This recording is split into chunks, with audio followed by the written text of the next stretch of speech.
In this video, I'm going to show you how to use the spline command. So under draw, there are actually two types of splines. There's this one, the spline fit, and the spline CV. I'm just going to focus on the spline fit. So I'll show you how to use the spline command. I'm going to click on the spline. I'm going to click here. I'm going to click over there, click here, and it keeps making these fancy curves wherever I click. And when I'm done, I hit enter. And it creates these curves. Now I can click on these curves and I can move these boxes wherever I want, which is an advantage. Okay, and how do you say in its advantage? Well, let's say I want to copy an object from the internet. So I'm going to pick this Pepsi symbol over here. So I'll pick this simple Pepsi symbol. I'll just open it and I'll right click and I'll copy this image. So I'll copy it. I'll go over to Autocad and I'll go Control V to paste. Okay, and I'll paste that Pepsi symbol over here. So I've got the Pepsi symbol right here. Now I'm going to trace the shape or this one shape here. Let's do the bottom, this fancy bottom here. So I'm going to just change color so I can see what I can do. So I'll change to the hatch layer and I'll change that later. And I'm going to use that spline command. Okay. I'm going to mimic this curve. I'm going to start right at this point as close as I can. And I'm going to just keep clicking and following it. I'm going to keep following it. Oh, whoops, I made a mistake there. That's okay. I'll correct that later. I'm just going to keep following. Okay, I'm going to keep following here and here and here. I'm going to keep now go, since this is a bit more complicated, I'll do more. And over here, I'll do even more. I'll go right there. And I'm going to bring it back. And I'm going to keep clicking and clicking and clicking here. Okay, I'm going to keep bringing it. And I'm going to keep clicking.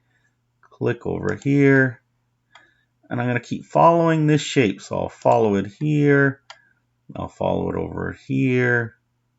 I'll click. I'll do multiple clicks. Click here. Click here. Click over here. This could be a circle, but I'll just keep clicking. Click, click, click, and I'll click down here. And when I'm done, I'll hit enter. Now I can make some adjustments. I can click on that hatch I created, and I can like bring this in a little bit here. Okay, make it follow this path a bit more. Bring that out there. Try to make it follow exactly. Over here, I made that mistake where it was too far out. So I'm going to bring it in here. Okay. The more clicks I made, the more accurate I can make this shape to follow that. Okay. And let's say that's my symbol here. So now I'm just going to erase. Oh, there's still a mistake here. I can tell. I can just click on that. Maybe I can bring this over here. Make it a bit more rounded. Oh, now there's a mistake up here. Just undo that. That made it worse. Now let's undo a few things. Undo, undo. Okay, let's take a look over here. So over here, we want to make this adjustment. Make it curved a bit here. Again, I don't like the way that went. It's just going worse and worse on me. I'll just leave what I have. I'll leave that curve. It's reasonable, but I know if I didn't have enough pick points here. If I had a few more pick points, I could have made that curve a little better. Okay, maybe I can adjust it over here now, and then I'll adjust this over here.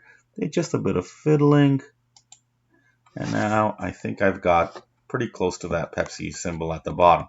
Again, the more you have, the more I can erase it. Now I'm done this. I can go and hatch it. And I can click in here. Okay, I can also switch colors if I wanted to, and I can imitate or I can copy an object off the internet.